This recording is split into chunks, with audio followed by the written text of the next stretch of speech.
I have to be honest with you. I had a moment yesterday. Oh, yeah. I was just scrolling through my feed, and I saw 3 different articles, back to back, about AI doing things that I thought were purely human territory. One was writing poetry, another was debugging some really complex code, and the third was, well, it was basically acting as a therapist. Right. And I felt it. You know that specific low-level hum of anxiety? Like existential dread. Yeah, exactly. That nagging voice in the back of your head that's going, okay, is this it? Is this the moment I become obsolete? Is the machine finally coming for my job? For my job, my hobbies, my purpose. You are definitely not alone in that. It's the great replacement fear, and frankly, looking at the speed of the breakthroughs lately, it would be weird if you didn't feel a little anxious. Right. It feels totally irrational. But, and this is why I'm so excited about today's deep dive, we have a source that basically grabs you by the shoulders and says, stop. You're worrying about the completely wrong thing. It's a bit of a slap in the face, but a necessary one. We are dissecting a really provocative piece by Bruce Stewart from February 18th, 2026. And his thesis is, well, it's blunt. He argues that the question isn't if AI will replace you. That's the wrong question. That's the wrong question entirely. The title lays it out pretty clearly. AI won't replace you, but infrastructure will decide who wins. Which, I have to say, that sounds a little ominous. It does, doesn't it? It sounds like something a structural engineer would say to scare an architect. It does. But what Stewart is really getting at is that AI itself isn't the enemy. It's just a variable. Like a force of nature. Almost. And whether you end up drowning or surfing depends entirely on the boat you build. And that boat, that's your infrastructure. So today, we are going to figure out how to build that boat. Yeah. We need to understand what he means by a generational platform shift, why he thinks our obsession with perfection is actually killing us. And we're going to look at some very specific examples he gives, like the Metallicus ecosystem, to see what winning infrastructure actually looks like out in the wild. It's a dense piece, but the takeaway is surprisingly practical. Okay, let's get into the mechanics of this. Stewart starts by dropping a definition that I think we need to wrestle with a little. Right. He calls AI the greatest leverage tool of our time. Now, leverage is one of those corporate buzzwords that kind of makes my eyes glaze over. Yeah, it usually just means borrowing money. Exactly. What does he mean here? So let's strip away the MBA speak for a second. Think about actual physics, like Archimedes. A lever lets a small amount of force move a massive object, right? Like if you try to lift a boulder with your bare hands, you struggle, you might throw out your back. But if you wedge a long metal bar under it and push down, Suddenly you can move it. suddenly you can move a ton of rock with just your body weight. Okay, so in this analogy, the boulder is my work, my output. Your output, your ideas, the value you create.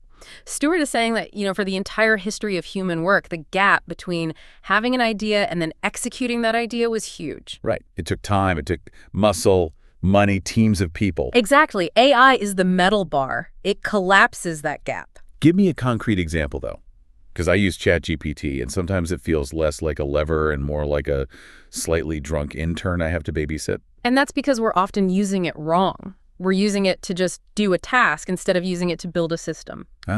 Think about coding. In the old days, if you had an idea for an app, you'd need to learn C++ X, spend 6 months writing the code, debugging it, hiring a designer. I mean, the friction was massive today. Yeah. You can describe the functionality you want to an AI, and it writes the scaffold for you in seconds. You are the architect. The AI is the construction crew. So that's leverage. That is leverage. You put in 1 unit of effort, you get 100 units of output. It's a multiplier. Precisely. It multiplies human potential. But, and here's where Stewart gets really urgent. He says, most people are treating this like a linear change, like, oh, the computer got slightly faster. When in reality, it's exponential. Right. We are in our early innings, as he puts it. And usually when you hear early innings, you think, oh, great, I have time to grab a hot dog and settle in. Yeah, I can wait until the 7th inning stretch to really pay attention. And Stewart is screaming, no. He's saying that the opportunity window is open now, but it will not stay open forever. This is a land grab. That's a scary thought, that the window closes. I tend to think of the internet as this infinite space. Why would the window close? Well, think about the .com boom, or the early days of the App Store, or YouTube back in, 2008? Right. The people who got in early, who built their infrastructure when the land was cheap and empty, they became the giants. And now. Now. Good luck trying to launch a new search engine to compete with Google. the concrete sets. Stewart is warning us that the AI concrete is wet right now, but it's drying fast. Okay, that actually creates a sense of urgency. But then he pivots to something that I found a little confrontational. The consumers versus creators divide. Yeah. He says, the winners won't be consumers of AI. They will be creators using AI. And I have to play devil's advocate here. Is it really that binary? It's a fair question. Can't I just enjoy the technology? Do I have to be a creator? It feels like hustle culture pressure, you know? I get that reaction. It sounds like he's saying everyone needs to be a YouTuber or start a newsletter or something. Right. But that's not quite it. He's talking about economic survival. How so? In a digital economy, what is the most valuable asset? I mean, it's not oil. It's not gold. It's attention. Exactly. Attention. If you are a consumer, you are the one paying with your attention. You are the resource being mined. If you are a creator, you are the one harvesting that asset. Stewart is arguing that AI makes it so easy to create that if you choose to remain purely a consumer, you are effectively volunteering to be left behind economically. So creator here doesn't necessarily mean influencer. It means producer. Right. Someone who generates value, someone who takes an input and produces a stronger output. And his point is, you no longer have an excuse not to be that person. Because the barriers are gone. They've collapsed. That's the word he uses. Collapsed.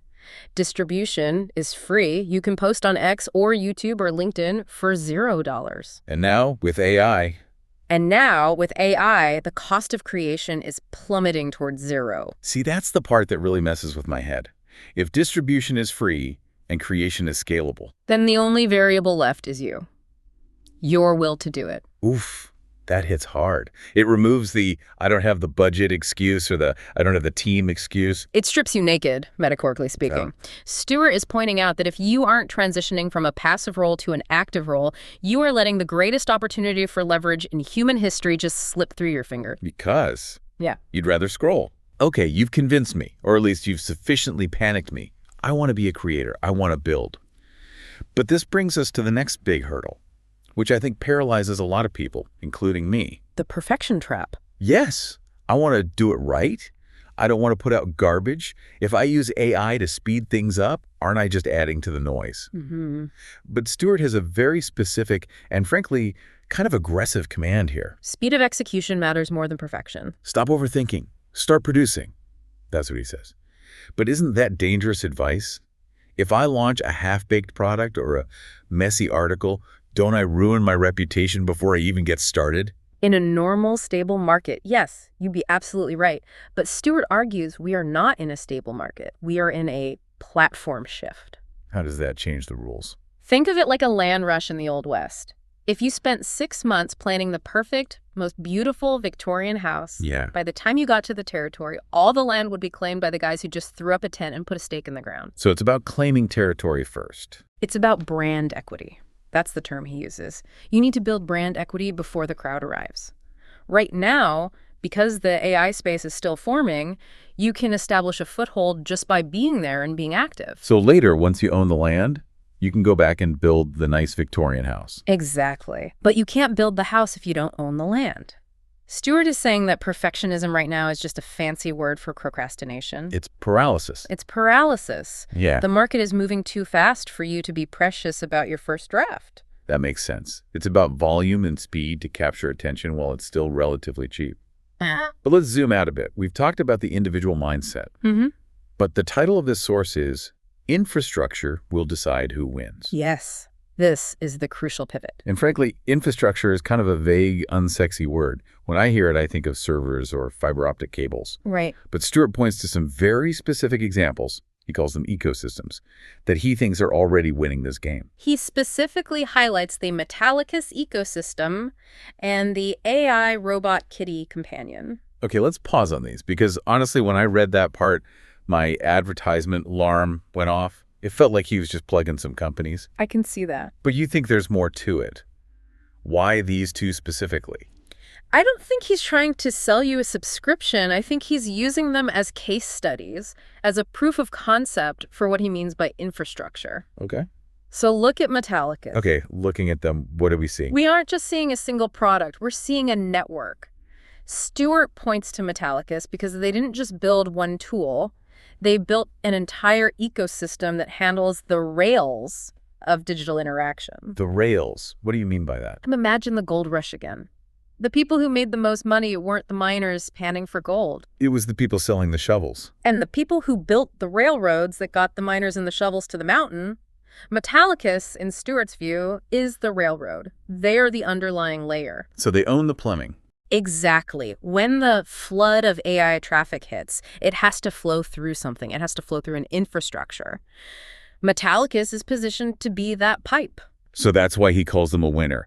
Not because they have the flashiest chatbot, but because they have the strongest foundation. Exactly. Okay, that makes sense for the corporate side. But what about the AI robot kitty companion? That sounds less like plumbing and more like a toy. Right. Why does he cite that as a serious piece of infrastructure? This is where Stewart is being really smart about what infrastructure means. It's not just cables and code, it's emotional infrastructure. Emotional infrastructure. I've never heard that term. Well, think about it. If AI is going to integrate into our daily lives, it can't just be a command line. It needs a face. It needs a form factor that we as humans actually want to interact with. So the kitty isn't just a cute avatar, it's an interface. It's the user interface for companionship. Just like the mouse and keyboard were the infrastructure for the PC revolution, and the touchscreen was the infrastructure for the mobile revolution. Stewart is suggesting that things like the AI robot kitty are the interface infrastructure for the AI revolution. That is fascinating. So infrastructure can mean the back-end rails, like Metallicus, or the front-end relationship, like the robot kitty. Yes. And his point is, these entities are ready, they have built their equity, they are positioned to catch the rain. And the question he's asking you, the listener, is, are you? Which brings us back to the individual, because I don't have a dev team. I can't build a global ecosystem like Metallicus by next Tuesday. Right. So when Stewart says infrastructure decides who wins, what does that mean for my personal life? I'm glad you asked that, because that is the missing link here. We need to define personal infrastructure. Please, because right now, my personal infrastructure is a messy desk and a Google Calendar I mostly ignore. Valid. But in the context of AI, personal infrastructure is your pipeline. A pipeline. Okay, explain that. Most people have a bucket infrastructure. They wake up, they open their phone, and they let the world pour information into their bucket. Emails, news, social media. They catch it, they hold it, maybe they spill some of it. But it stops with them. That's the consumer model we were talking about. Exactly. A pipeline infrastructure is different. It means you have a system set up where information comes in, you process it, using AI as that leverage tool to summarize, to synthesize, to remix it, and then you ship it out as something new. So it's about flow. It's about workflow. Do you have a prompt library saved so you don't have to think from scratch every time? Do you have an automation that takes your voice notes and turns them into a blog post draft? Right. Do you have a distribution channel, a newsletter, a feed where that output goes automatically? That is your infrastructure. That makes it so much more concrete. It's not about buying a server rack. It's about wiring your life so that creation is the default, not an accident. Precisely. If you have to summon the willpower to create every single time, you will lose. You'll get tired. But if you build an infrastructure where creation is just part of the flow, then you win. Then you win. You know, we started this episode talking about anxiety, about the fear of being replaced. But looking at it through this lens, it's actually kind of empowering. It should be. The message isn't AI is coming to kill you. The message is AI is a power tool, and it's sitting right there on the workbench. And nobody is stopping us from picking it up. Nobody but ourselves. So let's wrap this up with a final thought for everyone listening. We've covered a lot: leverage, the creator economy, the need for speed, this whole idea of infrastructure. Yeah. If you, the listener, do one thing differently today after this deep dive, what should it be? I'd go right back to the title. Infrastructure will decide who wins. I want you to look at your daily routine, your 9 to 5, your 5 to 9, whatever it is, and ask yourself a hard question. What's the question? Are you building a pipeline, or are you just carrying a bucket? That's the visual right there. Because if distribution is free and the leverage is there, the only difference between you and the winners Stewart talks about is that they built a system to catch the value, and you're just watching it flow by. Time to put down the bucket and start laying some pipe. Stop overthinking. And start producing. That's the mandate from Bruce Stewart. Thanks for diving deep with us today. See you next time. We'll see you on the next deep dive.